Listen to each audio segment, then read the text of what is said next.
Good morning everyone, welcome to a small update of the markets. As we have seen some heavy volatility yesterday given through the Powell speech, and we saw the price of Bitcoin dropping down.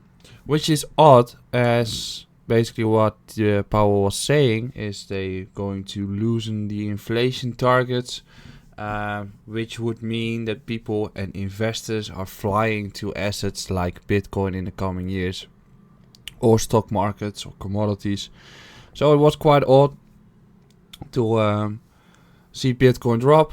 There's also futures expiration today, and the structure was also just downtrending. So there were multiple reasons for a potential test, and we have already stated the scenario a few days ago. And as you can see, it's following it fluently. So what are we going to discuss today? Bitcoin, some Link, some Ethereum, and some Swipe. If you like my content, please subscribe to the channel, like beneath, or follow me on Instagram, as we are posting tips and tricks on that platform as well. Regarding Bitcoin, we have been discussing the previous movements in which it's getting a little bit too blurry, so I'll just hop over to a different chart. But we stated, okay, we got a bounce from the crucial support level, which is 11.2. We rejected 11.5.5.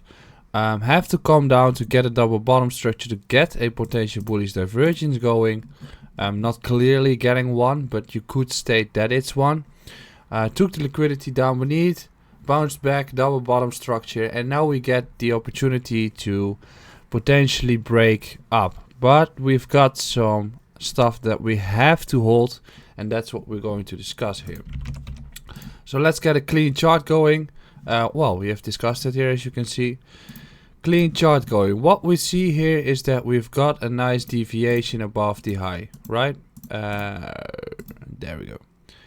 Clear deviation above the high, which meant this is the deviation, which meant that we went all the way south towards the support level, which we want to see hold, and we see that it's holding, so that's great. So we've got a range structured. Now what we also see on lower time frames is rejection of the previous resistance, confirming resistance, downwards drop towards support, rejection of previous support for resistance as R flip, downward stumble, next support test, rally up towards the resistance, rejection which confirms resistance, downward stumble for another support test, didn't hold, and now we went into the green deep zone, which is holding here after we rejected the previous support again. So now we have a bottom structure in which we hold the previous support, which is a bullish signal, or at least some confirmation of potential momentum. Now we are facing resistance, which means that it's very likely that we won't be breaking up in one go, and we're going to see a downwards drop. Now the question comes, how high will it be? So you want to see a higher low constructed here, in which we get a compression going, some sideways momentum, just like any of these other movements do before they continue to turn around. Like for instance, it starts to look a lot like the period we've got here. So what you want to see is a higher low, compression, and then a breakout of this downward trend, which you could conclude that we've got one. So we're facing the resistance here. You want to see some sideways continuation and then a breaker of this falling wedge construction if you are more into pattern constructions. To me, I'm not doing too much with them, but I start to see some more bullish momentum short term.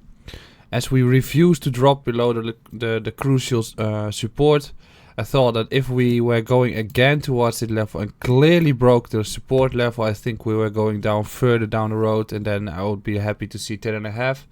But right now we didn't, so it's starting to look we're going to take the liquidity above us, which makes it very likely we are going to reach any of these TPs here.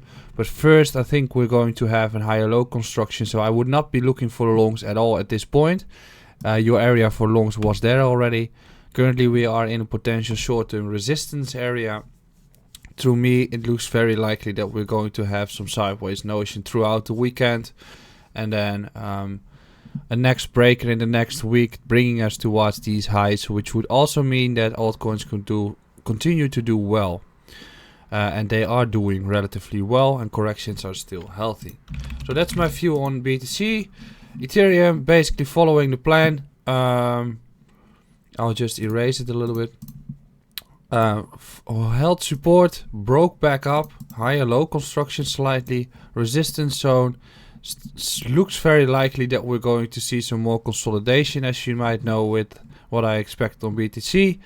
Probably 375 to 379 is a crucial level for Ethereum. If we do hold there and get this flip going of this zone, I think we're going to test higher levels, and then the first area I'd be looking at is 415. But that's all heavily depending on BTC, of course. Ethereum BTC still following the plan. Held the crucial support level, so it looks very likely that we're going to test the highs one more time. And then the question becomes whether we get a lower high or a higher high. If we get a higher high, the momentum continues. If we get a lower high, I think we're going to see the scenario we've got here. So that's all still debating. Link USDT, inside compression area, held support, which is great. And now it's going to face resistance, which is the 50-50 level.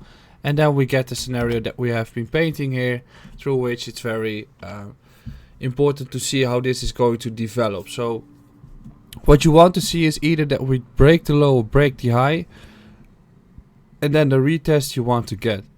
Or you want to buy support levels, short resistances, but it's all depending. It's a crucial area, short-term downwards trending, long-term higher upwards trending, so it's in between trends.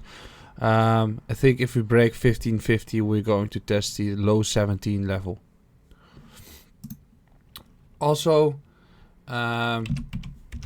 SXP, but as you can see, I'm all of a sudden offline. So I have to finish the video here and post a chart update on SXP when I'm back online.